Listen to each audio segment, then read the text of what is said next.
Do Ontario's former premiers still stand by the policies they became known for? The Premier Files explores all of that and much more. Ernie Eves became the 23rd Premier of Ontario, replacing Mike Harris in 2002. He became the first Premier to get that job in nearly a century without a seat in the legislature. Oh, but what a time to get the job. Mad cow disease, SARS, and a hydro blackout, all of which crippled his premiership. We spoke about all of that and more at his home north of Toronto. Premier Eves, thanks for having us up here. It's good to see you again. Pleasure to see you, Steve. Glad you come. I'm going to start with the number 23, because 23 is a big number right now. Yeah. You were, of course, the 23rd Premier of Ontario, and it was 23 years ago that you put your hand on the Bible to be sworn in as the Premier of the province of Ontario. What do you remember about that day? Well, it's a tremendous honor and a privilege, I think, to be given the opportunity to serve the province of Ontario. And what I remember the most about that day is my mother. She was just beside herself. She was overjoyed. It was just, I don't think she ever imagined in her wildest dreams that, one of her kids would one day become the Premier of Ontario. Did she cry?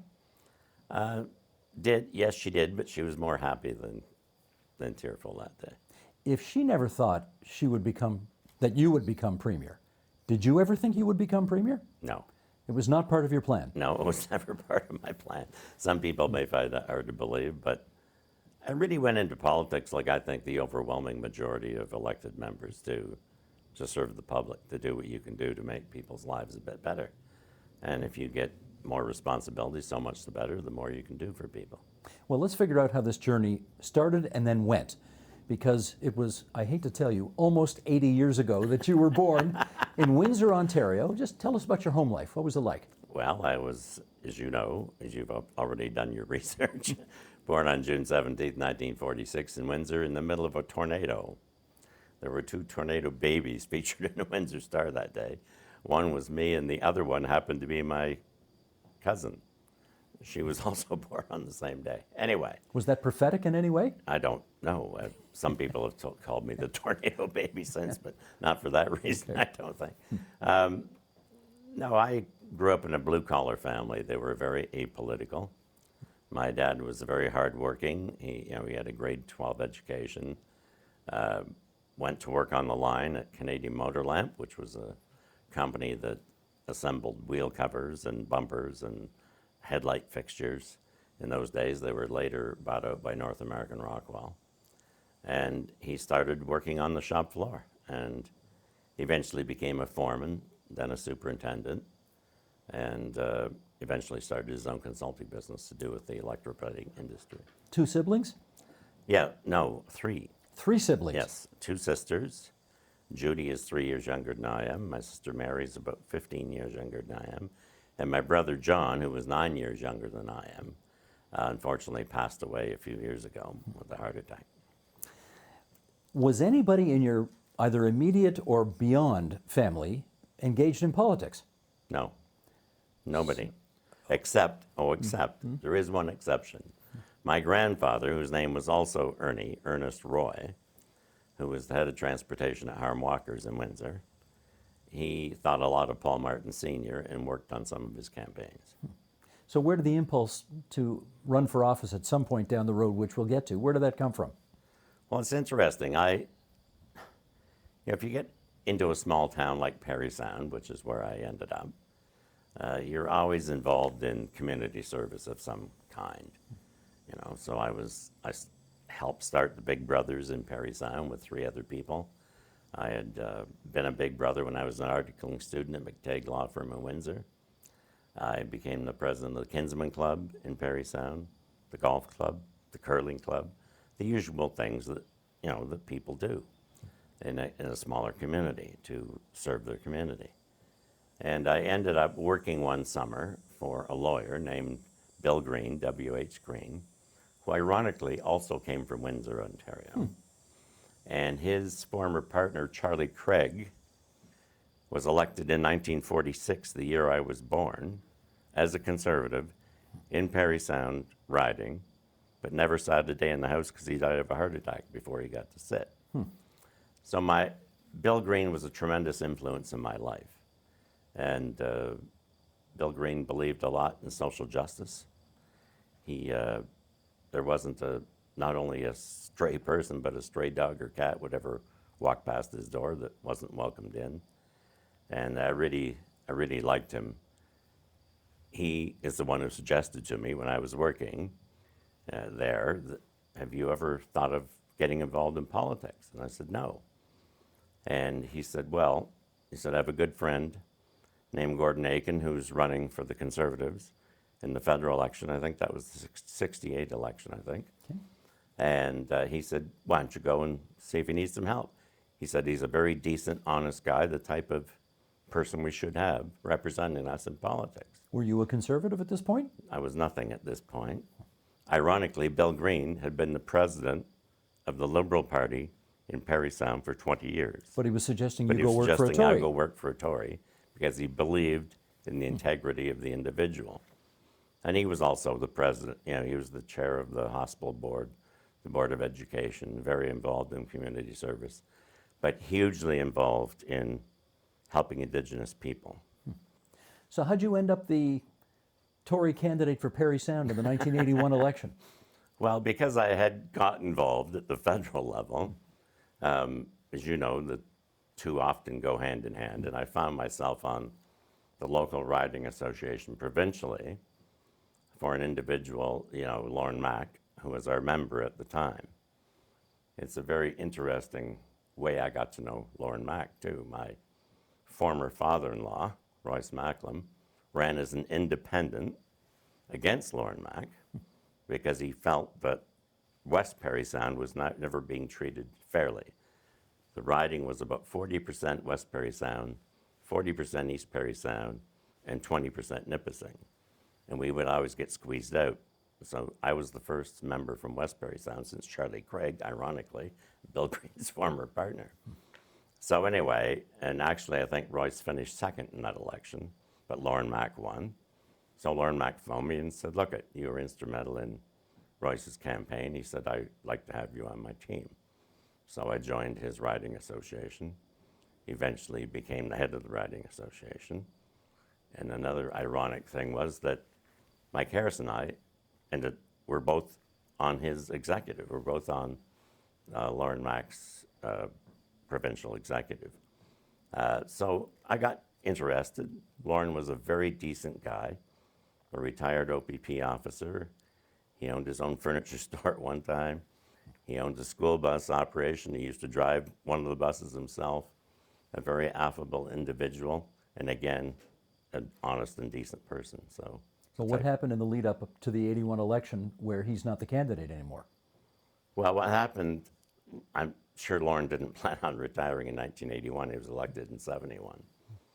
But his wife, Ivy, had a very serious stroke just a few months before the 81 election was called. So he decided literally at the last minute that he could not run. So they needed a candidate. So there was a contest, and I won that by all of 26 votes, I think, that nomination. Well, if I recall, your next victory was by even a slimmer margin because, again, if memory serves, didn't they call you Landslide Ernie after that 81 election? Oh, yes, I won by 10 votes on election night and 6 votes after judicial recount. So you won your seat by 6 votes ultimately. Yes. In 1981. I was the only person who could probably take all my majority out to dinner and not bankrupt me, I guess. Now, there was another guy who would become a future premier who got elected that night as well for the Mike first Harris. time. Mike Harris. Mike Harris was life and death whether he was going to get elected, and I was supposed to win by a landslide. It turned out exactly the opposite. Mike Harris won by a landslide, and I just barely got elected. So you two guys come in the same election, and you know what the senior cabinet ministers at Queen's Park referred to you both as. Yes, the Bobbsey twins. That's right. That was Betty Stevenson's label when, ironically, when Premier Davis asked Betty who she would want as her parliamentary assistant, she said, well, I'll take either one of the Bobbsey twins. And Premier Davis said, who the hell are the Bobbsey twins? She said, there's 2 guys from the north, Harris and Eves, they act the same, they look the same, they talk the same. I'll take either one of those. And you got picked. I got picked. You got picked for Betty Stevenson. Yes. all 4'10" of her. The toughest 4'10" I ever saw. She was tremendous person. What did she have you do as her parliamentary assistant? I don't think most parliamentary assistants get treated the way I was treated. The very first day, Betty calls me into her office and she said, "Now, that my door is always open. You come in and tell me whatever you think you want to tell me. And if you think I'm screwing up, I want to hear about it, but you better come prepared." And she was a tremendous person. I mean, she gave me lots of responsibility. End of your first term as an MPP, Mr. Davis steps down, and your party finds itself in the middle of a leadership convention. Who did you support at that convention to replace Bill Davis? I supported Frank Miller. Who ended up winning? Yes. What did you think the party's prospects were after Mr. Miller won that convention? I thought that Frank probably needed more time to be known to the province of Ontario as a whole. I mean, we knew who he was because he was in Muskoka, the riding right beside mine. Mike Harris knew who he was, of course. I mean, not only was he a colleague, but he was geographically right beside us. But I really thought that, you know, the people of Ontario needed some time. And also, we had the issue of separate school funding hanging over our head. Premier Davis had announced that he was going to do it, but then left it to Frank or his successor to do that. And I actually worked on Frank's campaign, and we had polling that showed that if Frank changed his mind and did a 180 on separate school funding, he would win by a large majority. But to Frank's credit, he refused to do that. He said, "No, I was part of the cabinet, I was part of the decision making. We agreed that we're going to do this, and we're going to do it." Even though in his heart he probably didn't want to do it. He might not have, but he never said that. Did you think it was good policy? Yes, I did. In fact, I think somewhere I had a comment to the Premier the day, Bill Davis, that I thought it was the fair and just thing to do. Well, you ended up being in opposition for the next 10 years. Yeah. Not your plan, clearly. Why didn't you quit? No one wants to be in opposition. Well, you know, that's a good question. I was elected when I was 34 years old. I had two young kids at home. They were 5 and 8. And it isn't exactly the way you would have planned it. And I was really debating whether I should even run the first time. And Bill Green took me aside and said, "Look at, young man, you know, opportunity knocks. You take it when it knocks. Isn't going to work out the way you want it to work out. Like when you're 57 years old, you might want to run. You have the opportunity now, so seize the opportunity." So I did. But I really thought, to be quite honest, I'd probably be there for maybe 2 terms and I'd be gone. And I don't know, I enjoyed it. I enjoyed I guess the collegiality, but more importantly, the ability to help people. And so I just got sort of hooked on it, even though it didn't pay very well. I mean, it was a terrible paying job. I think the year I was elected, we got paid something like $19,000 a year. Could you practice law at the same time? You could, but I didn't. I tried to do that very briefly, but it just didn't work. 1995, it's a different story. Your party becomes the first party in 72 years to go from third to first in one election. Mike Harris becomes the premier, and I want to know what you were thinking on election night, 1995. Well, we knew we were going to win on election night. We didn't know before Not that. 3 weeks before. But I can tell you that Bob Ray I developed a good relationship with Bob Ray over the years. And Bob Ray came across the floor when he was the premier after question period or before one day to me, and he said, "Now you know that you should just let this pass, whatever piece of legislation it was, because you know you're going to have to deal with it when you're the government." And I said, "What do you mean?" He said, "Well, you guys are going to be the next government." So Bob Ray foresaw that before a lot of other people did. Everybody else was predicting the Liberals were going to win Yes. that election. Yes. Huh. But to Mike's credit, I mean, he took over the leadership in 1990. He was extremely consistent. For 5 years, he worked his butt off and did a lot of slogging. I remember he went to a meeting to meet people in Ottawa one night, and 2 people showed up. He ended up talking to them.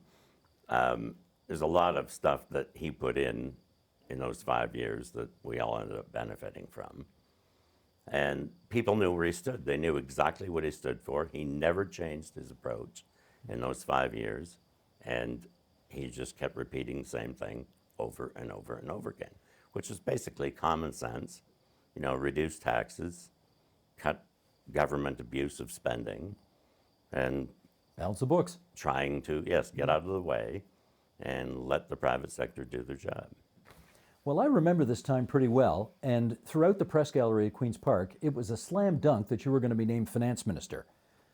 Did you know that?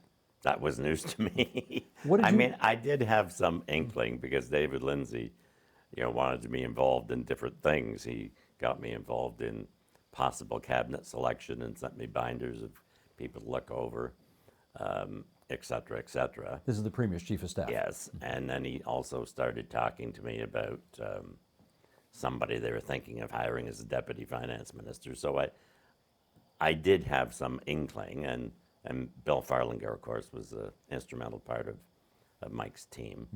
And so I met with him a few times. So I did have some inkling, but I really thought I was probably going to be the Minister of Education.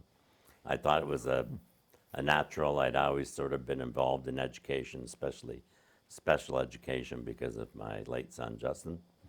And I was Betty's parliamentary assistant. So I just thought, hey, that's what's probably going to happen to me. You were, I think it's fair to say, Mike Harris's best friend in caucus. So I would have assumed at some point he comes to you and says, Ernie, you can have your choice of any portfolio you want. What do you want? Did that happen? No, that did not happen. Now, why not? Well, I didn't think it was proper for me to lobby or inquire. I know how that goes. I know what Premier Davis thought of that when people started lobbying and it became public what they were lobbying for. They haven't ended up with nothing at the end of the day. But, you know, it was Mike's decision to make. He wants to have the person there that he has the most trust in. But I was shocked, quite frankly, when he phoned me and said, not only do I want you to be Minister of Finance, but I want you to be Deputy Premier and I want you to be Government House Leader because you're the only person that can, you know, you're a lawyer by training. You've been in the House for a long time. So when he told you you're getting three You've jobs, been the House Leader, you've been the whip. when he told you you're getting 3 jobs, what did you say? Where am I going to sleep?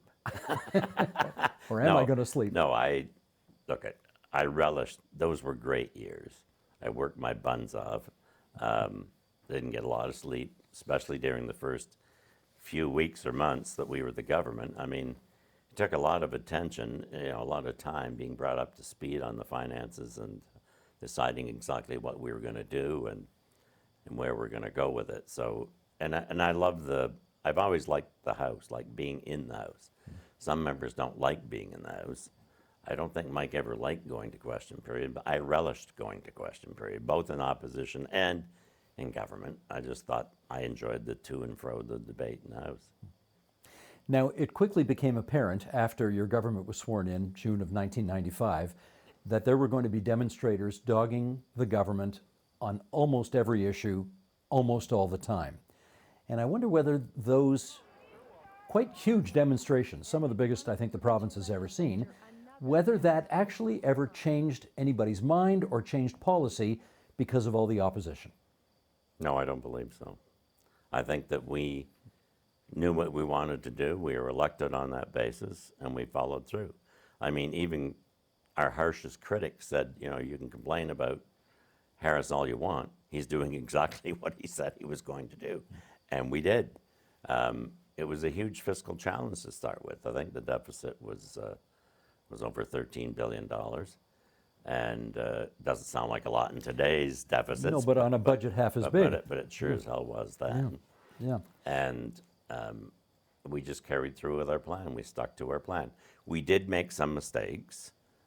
We went back and adjusted the ability of people that were on welfare to make money and adjust their income so their welfare wasn't taken away from them because they started to make more income because that's what we wanted them to do.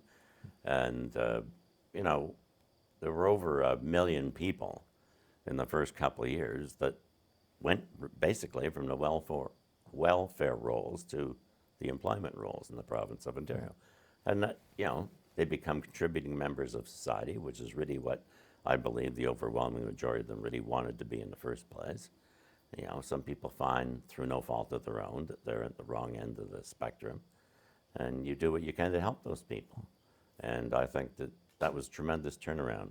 And by allowing people to keep more of their own money and businesses to keep more of their own investment, I think that ballooned into more and more employment in the province of Ontario. I mean, the economy was very robust for the few years that we were in government. Well, that is the question, though. Is it because of policies you brought in, or did you happen to be in a good place at a good time? Oh, I think it's a combination of things. I mean, nobody would say that it was just because of our policies.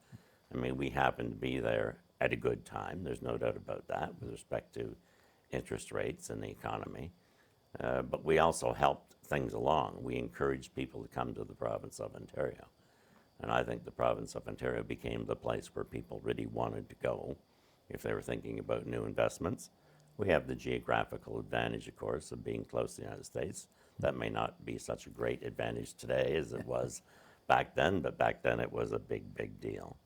I mean, I think I cut taxes 222 times, if my memory serves me correctly. Did you ever raise any? No, I don't believe I did, although there are those, including yourself, I believe, who would argue that I did because we didn't follow through with a tax cut that was outlined in a piece of legislation. We just stalled that tax cut, but then people said, well, you're raising taxes. My definition of raising taxes, are you paying more today than you did yesterday? Their definition of raising taxes is, in my opinion, well, he told us he was going to cut them, therefore he's raising taxes. Gotcha. Your first budget, Yeah. dedicated to whom? My mom, I believe. How come? My mother never had a great education either. She only went to high school. She came from a small family of 11 Ukrainian children, and she dropped out of high school to help with maintaining one of her older sisters who was dying of cancer. So she spent that time with her for a year or two, never did go back to school, ended up meeting my dad, and she always believed in education. I got two great things from my parents. My dad was a hard worker, you know, a blue-collar worker who came up the hard way and made something of himself. And my mother was a firm believer that every one of her kids was going to get a college education, although nobody in our family had ever had a college education before that. You famously made some very, I think, unprecedented decisions as finance minister, and the government as a whole did, of course, cutting provincial income taxes by 30%, cutting welfare rates by 22%. And one of the things that we want to do in this series is ask the people who made those decisions, with the benefit now of 30 years of hindsight, were those still the right things to do? What do you think? Yes, they were the right things to do, especially the tax cut. I mean, as I said, that allowed people to keep more of their own money. When they keep more of their own money, they spend it. That helps the government as well as themselves. I mean, it's, you know, it's a snowball really. It just keeps going. And cutting welfare rates, we still ended up being at the top of Canadian welfare rates after we had reduced them. There was a lot of discussion about whether some people were just abusing the system, and some were. Most weren't, but some were. And I think that got eliminated. I think a lot of people went out and worked instead after that, as I said earlier. And I think that it helped everybody in the long run. There were certainly some members of your party and of your caucus and cabinet, I presume, who thought the government doesn't belong in the booze-selling business and the government doesn't belong in the television business. And they wanted you to sell the LCBO and TV Ontario, neither of which you sold. How come? No. And I might have been part of the reason why Well, we never did. I heard that. So why would you have been opposed to those things? Well, first of all, the LCBO. I don't think we needed the moral reasons why we needed an LCBO anymore. I mean, that started years ago, decades ago. But the LCBO, quite frankly, was bringing in over, at the time, about $1.5 billion a year in revenue to the province of Ontario. 2.5 today. So Mike Harris asked me to look at it. We did a review. and figure out a number that we would need to sell it. I did. The number was gigantic. And I can remember one wealthy individual whose name shall remain, he shall remain nameless, who said, you know, I'll buy the LCBO from you for $5 billion. And I said, well, you got the 5 right, you just forgot the 0 at the end. So you wanted $50 billion for it. Yes, End of discussion. end of discussion. So that was that one. What about And TVO?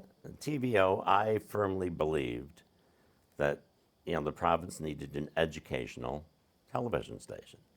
And I still believe that today. I think that TVO just isn't a TV station. It's an educational tool. It's a place that reaches some parts of the province that nothing else does for the education of young people. So I was quite adamant, and I got into a lot of discussions with some of the powers that be in Mike's advisory group, who thought exactly the opposite that I did.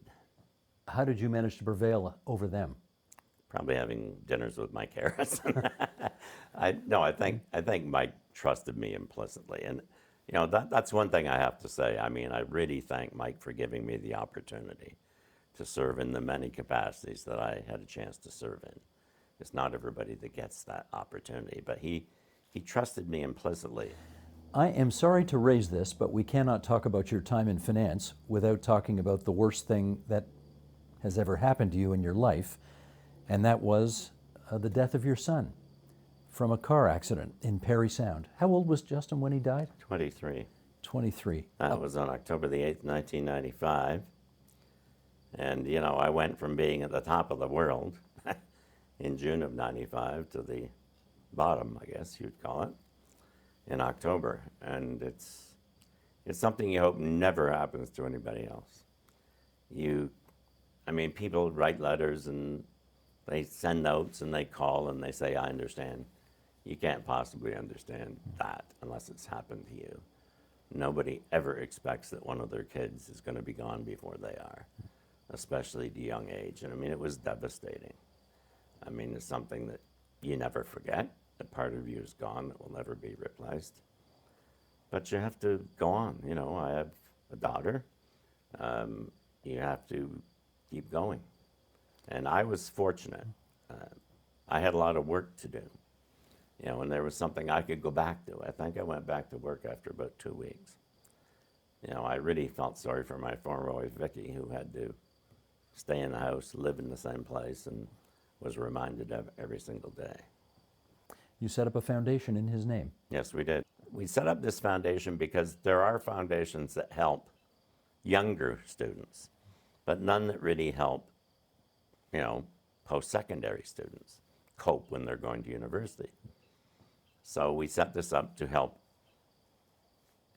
dyslexic or learning disabled students, underprivileged, need money because they can't afford to do it on their own, and preferably had some community service aspect of their lives. And we helped over 1,000 kids. We have now since rolled that into a scholarship, a permanent scholarship at Guelph and at Guelph Humber, where there are 10 permanent scholarships. So we just started that this past year. Well done. Back to policy. 1999, the Harris government sells off Highway 407 for about $3.1 billion.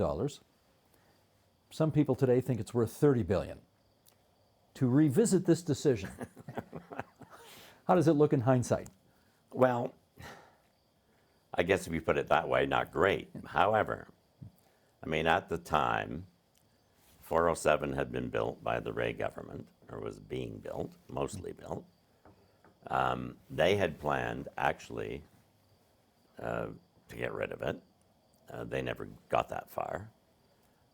So we, Mike wanted to do some privatization projects. We looked at this one. We tried to get various interested groups to share the revenue, but that didn't work out so well. And I think David Lindsay, if I'm not mistaken, was in charge of the overall process. And everybody today still says it was part of that process, even the people didn't win. It was the most transparent, open process they've ever been a part of. And we sold it for, you say 3.1, I thought it was 3.7, but however, they also agreed to complete the construction of the 407. So we got up to about $4 billion worth of bang for your buck, as it were. In retrospect, it would have been a lot better probably to have a long-term lease. We probably wouldn't have got as much money, but I think in the long term that might have been better. But the thing was, you know, Mike believed in there's nothing wrong with having a private highway. They have private highways all over the world. If you don't want to use the highway, don't use it, then you don't have to pay for it. It's not that anybody's forced to use this highway. No, the criticism is that you gave up a source of revenue that the province would surely love to have today, that's all. Well, yes, hindsight's always great. It's like saying I sold a house 30 years ago, you know, for $300,000. If I had held on to it, it's worth $13 million today, so I must have been an idiot to sell it for $300,000. That isn't the way the real world works in terms of policy, in terms of economics. And I mean, everybody, how much could you buy a car for 30 years ago? I mean, everything changes, the price goes up. Yes, today I would agree. It doesn't look great on paper, but it was a decision that there was nothing wrong with private highways.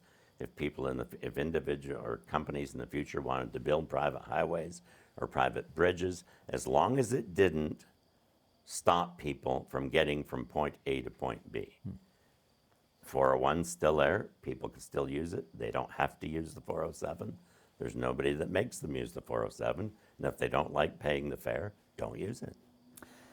February 2001, you surprise everybody by quitting politics and going to Bay Street to get a big job. Why'd you do that? Well, I'd been there a long time. I honestly didn't think Mike Harris was going anywhere at the time. Not that that would have necessarily made a difference, but I was contacted by several financial institutions who were asking me to think about giving up politics and going to work for them. And finally an offer came along that I was lobbied on quite hard by representatives of that particular institution, Credit Suisse First Boston. And they made me the Canadian vice chair, and the numbers were good, so that's where I went. What were they offering to pay you? A lot more than I made as finance minister. Okay, but I mean, here's the funny part. Well, let me say this. The first year I was there, the number was larger than 6 digits, let me put it that way. It was a 7-figure Yes. compensation package. Well, that would have been considerably more than a finance minister Yes. makes. Yeah, gotcha.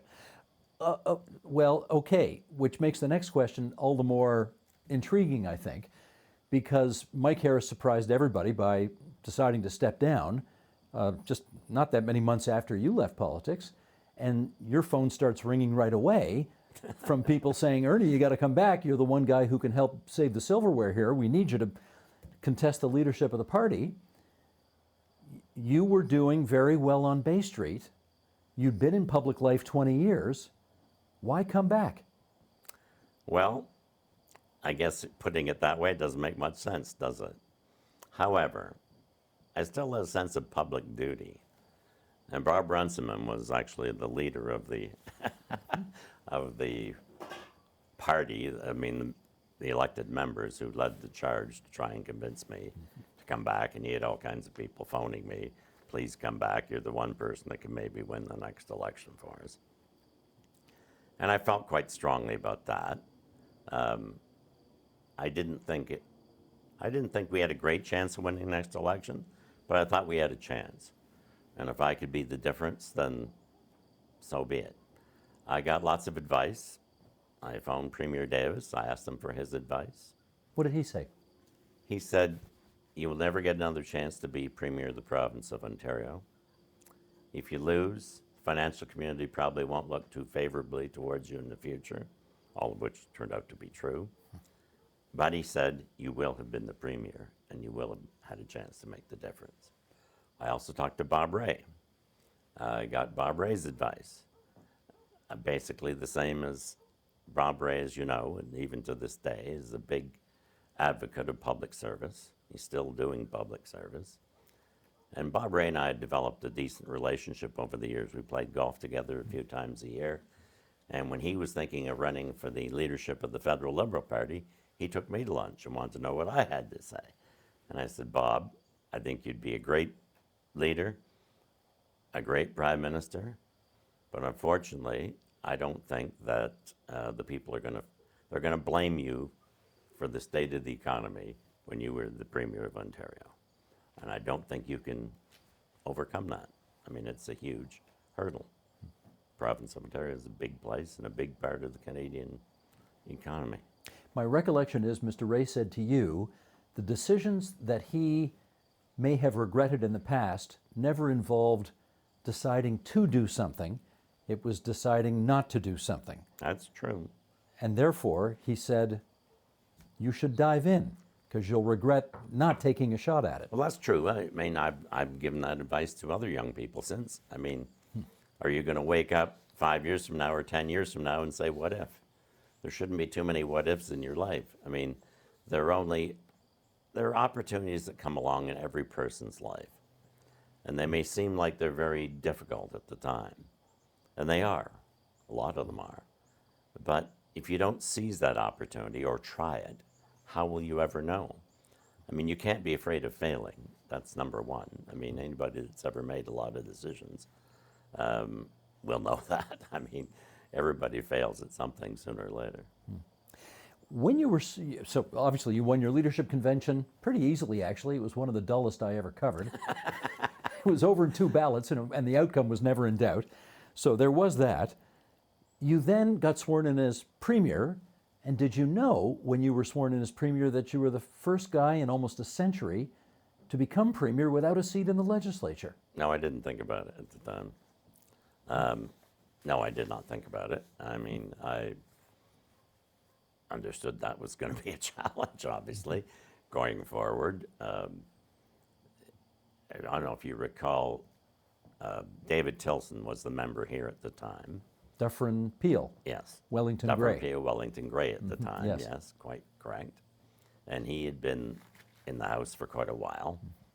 He was thinking about running federally. And so he graciously agreed that he would step aside and provide a seat for me in Caledon, where I'm living, where we are today. And that was great. I loved the people of Caledon and the riding, and it was a new challenge. But I enjoyed it, and I don't regret it one bit. When you became Premier, did you feel that you needed to change anything about the way the previous government did business, some of the policies that it enacted? How did you deal with all of that? Oh, no, that's a big question. We were not popular, fairly or unfairly, okay? We were not popular among many union people, especially teachers. I think that we had been given a reputation, rightly or wrongly, I think wrongly in a lot of respects. However, reality being what it is, that we were, anti-labor, too far to the right, etc. At the same time, no, this wasn't, 1995 all over again. And we had a real dichotomy in our caucus. We had I would say about half the caucus thought that we should be more moderate. And the other half said, oh no, we've got to stick to our 1995, Revolution. agenda. Except the problem was it wasn't 1995 anymore. And there was a real division in the caucus over that. How did you deal with that? I mean, a lot of people were I'm not saying this in a mean sense at all. A lot of people were kind of happy that Mike had left because they wouldn't have to deal with this anymore, and the other half were very angry that Mike had left because they wanted him to stay. So how do you bridge those gaps in? It was difficult. It was difficult. There's no doubt about it. I mean, I tried to put different people in cabinet in different positions where I thought we could appease both sides and play together as a team. It turned out to be a lot more difficult than I thought it was going to be. Were there any policies from the Harris years where you thought to yourself, we could have done that better, and now I've got a shot to fix that, and so I'm going to? I don't really think so. Not any major policies. I mean, as I said, I'm a big believer in healthcare. I'm a big believer in education. I think those two things separate our society, not just in Ontario, but in Canada, from a lot of other places, like to the south of us right now in the world. But I still think that there is room for those things to introduce more private sector funding. Healthcare, for example. I got into a scrum and Barrie when I was running for premier about what I thought about private clinics taking on more room in the healthcare system. And I said I thought it was great. Why wouldn't you do that? Why wouldn't you allow somebody to do that? If they could get service, it frees up the queue. Everybody moves up a notch. If number 137 now gets to go to the private clinic, number 138 now gets to be number 137, etc. And I gave an example of my mother, who at the time needed an MRI, and she was told that she was going to have to wait, I think it was 17 weeks, and I could get one in Buffalo the next day. And I did. I took my mother to Buffalo. I got the MRI. I paid for it. One does not have to exclude the other. I was listening to a physician the other day on CBC radio who was saying that, I think he's in BC, and he dedicates so many hours a week to the public healthcare system, and then the rest of the week is his. He can do what he wants. And the other day, I think it is, I think he does 4 days a week in the public healthcare system, 1 day a week in the private clinic system. And I don't think there's anything wrong with that, as long as the same standards apply and everybody has the right to get it done. And you use your OHIP card regardless. Right. I need to ask you about the most infamous budget that you are associated with, and it's not any of the budgets you brought in as finance minister. It was one of the budgets that came in while you were premier. Your finance minister was Janet Ecker, and for whatever reason, you decided to have it at a Magna Auto Parts plant in York Region, as opposed to in the legislature. Right. Can you take us now, all these years after the fact, into some of your thinking as to why that was done? We did not want to prorogue the House, because we would have to come back with the throne speech, which we didn't really want to do. We wanted to continue on. Somebody, I forget who it was, on the advisory team, came up with the idea, well, you don't really have to, do it that way. You can do the budget off-site. There was an example. I think it was Bob Nixon delivered a budget that wasn't in the chamber. I don't think that's it. I think he never delivered a budget, period. Okay. Because the opposition rang the bells on him and he couldn't. The ironic thing about this now, yes, it was a big, big deal at the time. And I still totally disagree with the Speaker of the day and the decision that was made. However, the Speaker from your party Yes. found you in contempt of the legislature. yes. Yeah. But if you look at today, prime ministers go out and announce what's going to be in the budget a week before the budget happens. Everything's announced. It's never done in the House of Commons. It's not all done in the Legislative Assembly of Ontario. So it strikes me rather strange that we were terrible people, but today everybody does it, and they're not terrible people. I mean, do you think the current prime minister or the previous prime minister is an idiot? Or, I just don't understand the big foofara. I actually very much am a traditionalist when it comes to the parliamentary system of government. And I just thought people made way more of that than they had to do. If I had to do over again, would I do it differently? Yes, absolutely, I would do it differently. I just didn't think it was going to be that big a deal. It turned into a huge distraction for the government. It did. Yeah. Well, speaking of which, okay, your premiership was kind of famous for having to deal with a whole lot of disasters that all sort of happen one after another. And since I'm sure you can't remember any of them, I'll happily remind you of all of them right now. The SARS crisis, severe acute respiratory syndrome, which actually, if you look at the numbers, was deadlier than COVID-19. There was a hydro blackout that hit the whole northeast of Canada and the United States, millions of people for several days with no power at all.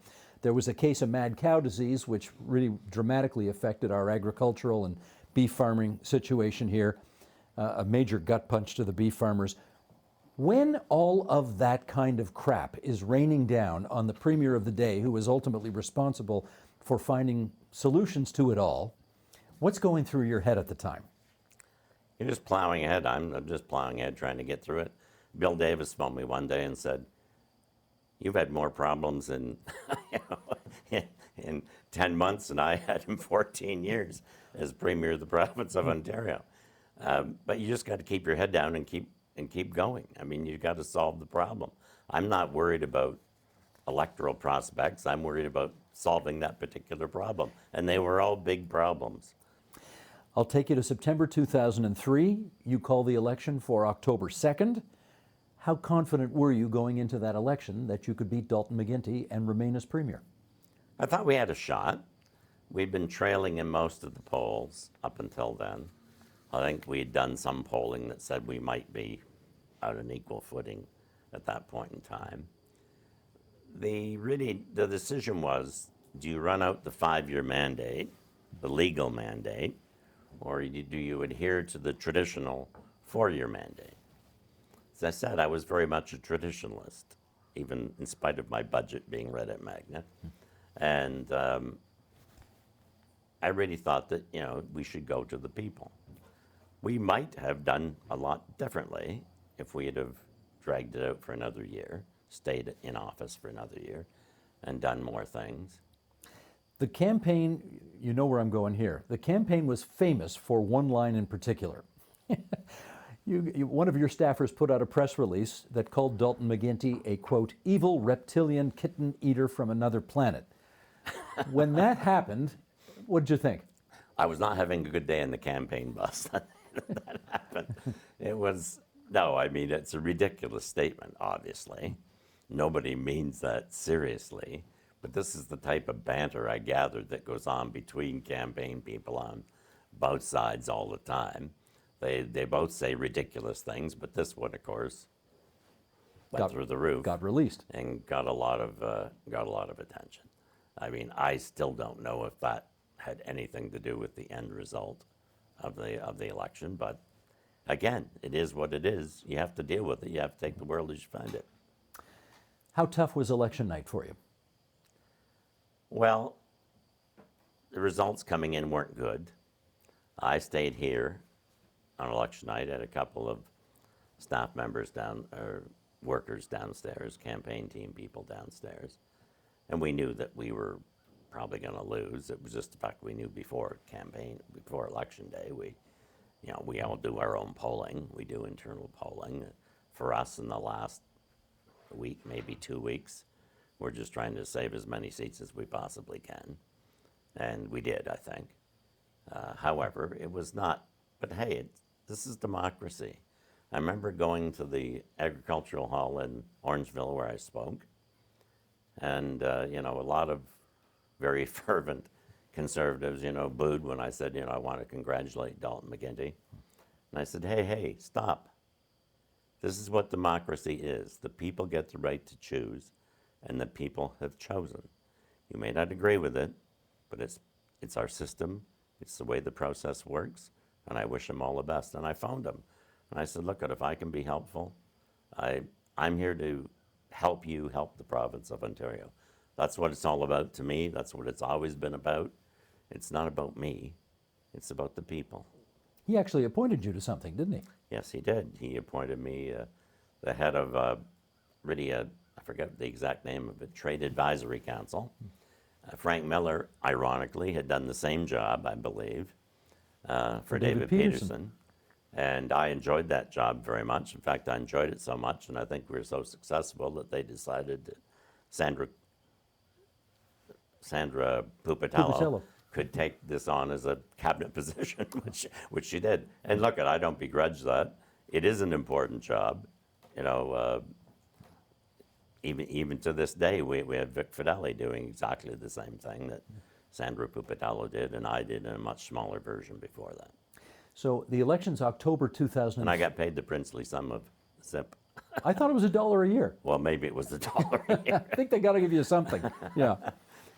The elections in 2003, October 2003, how long does it take before the First Minister stops asking himself the question, oh, I wonder if I'd done this instead of that, or I wonder if I'd only... When do you stop doing that?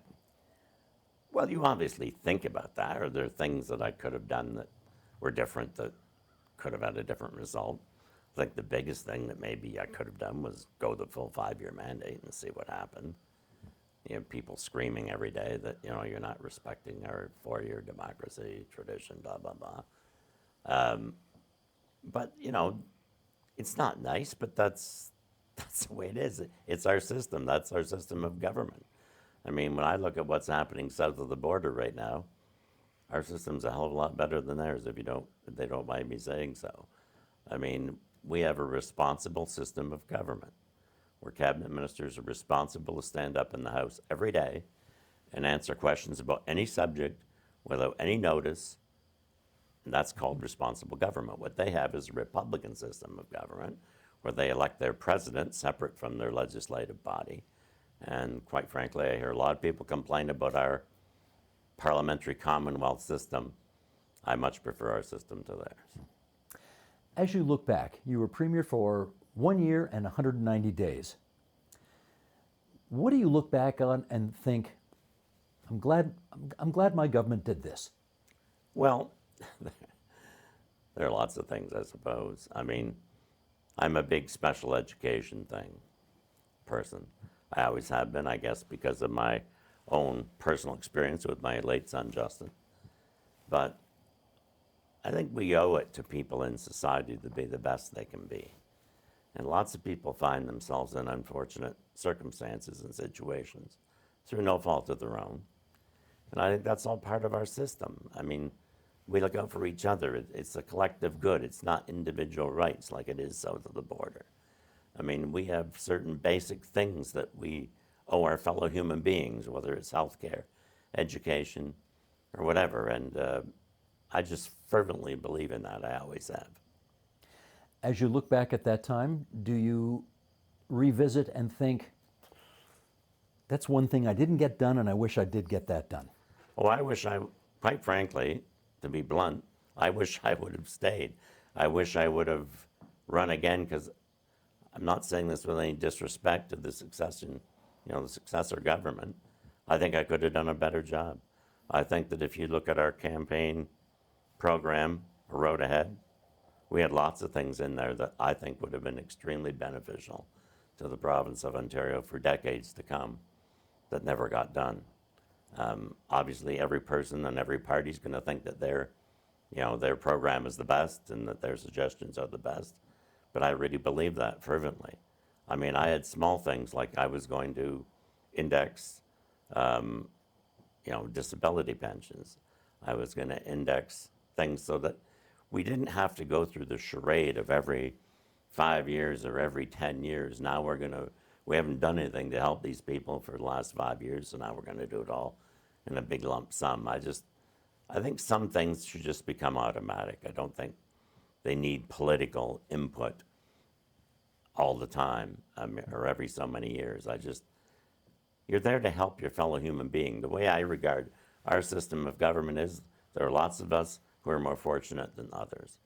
We make money, we pay taxes, and we do that so we can help people that need the help in our society.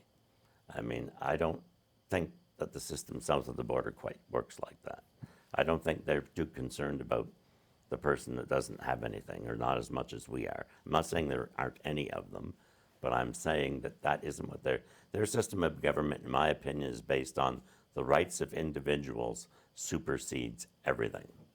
Our system is based on the collective good of our society, and I think there's a big difference. Let me finally ask you this. You've had kind of 2 decades to think about this. You left a very high-paying job to come back into public life to become Premier for 1 year and 190 days. That decision probably cost you millions and millions of dollars. In hindsight, was it worth doing? Yes, it was. It did cost me millions and millions of dollars. There's no doubt about that. But there are very few people in our society that ever have the opportunity or the privilege of serving their fellow human beings as a member to start with. There are very few people who are ever elected as members. I give a lot of credit to everybody that runs an election in any party because they're trying to help the system. They're trying to help their fellow human beings. They may have different ways of getting from point A to point B, but they all want to go from point A to point B. And then if you're fortunate enough to be given more responsibility, as I was ComSoc minister for a while. I was finance minister. I was skills development minister. I mean, I held several portfolios over the years. Probably the most important, of course, being finance and deputy premier. But you have more responsibility, but that, to me, that just means you have more opportunity to help more people. And being, of course, the premier in this province is the ultimate opportunity to help more people. And as Bill Davis said, you don't want to wake up 10 years from now saying, what if I had done that? You don't have to do that. No, I don't have to. I mean, I'm very pleased with my time in public service. It was time to move on. And I think that I can look back and say to myself, you know, you probably helped millions of people. Premier Eves, thanks for having us up here. Thank you, Steve.